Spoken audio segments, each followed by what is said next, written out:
brought you by Silver Pumps and Motors. Top quality और consistent performance के लिए सिर्फ सिल्वर पंप्स नाम याद रखना।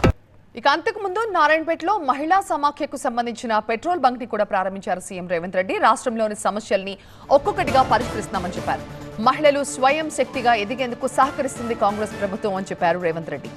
ఈ విషయంలో తెలంగాణలో మహిళలంతా ఒక్కటేనని, రూరల్ అర్బన్ అనే తేడా ఉండొద్దని అధికారులకు సూచించారు సీఎం రేవంత్ రెడ్డి. మీ ఆశీర్వాదం ఉండబట్టి, మీరు అండగా నిలబడబట్టే ఇన్ని కార్యక్రమాలను మనం చేసుకుంటున్నాము. ఇవన్నీ భవిష్యత్తులో ఇంకో కొనసాగాలి అంటే మీరు సంపూర్ణంగా మద్దతు పలకాలి. ఏ కుటుంబం కూడా ఒకటే రోజు ఒకటే సంవత్సరంలో అన్ని సమస్యలు తీరవు.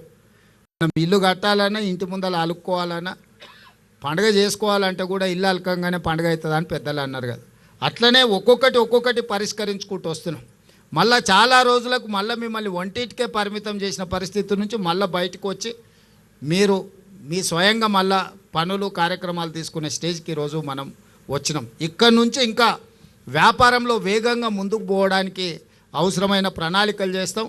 నేను చీఫ్ సెక్రటరీ గారికి, అదేవిధంగా దివ్య రాజేంద్రన్ గారికి కూడా నా సూచన ఒకటే, ఈరోజు మీరు రూరల్ అండ్ అర్బన్ రెండింటిని సపరేట్గా చూస్తున్నారు. రూరల్ అర్బన్ లేదు. తెలంగాణలో మహిళల ఒక్కటే.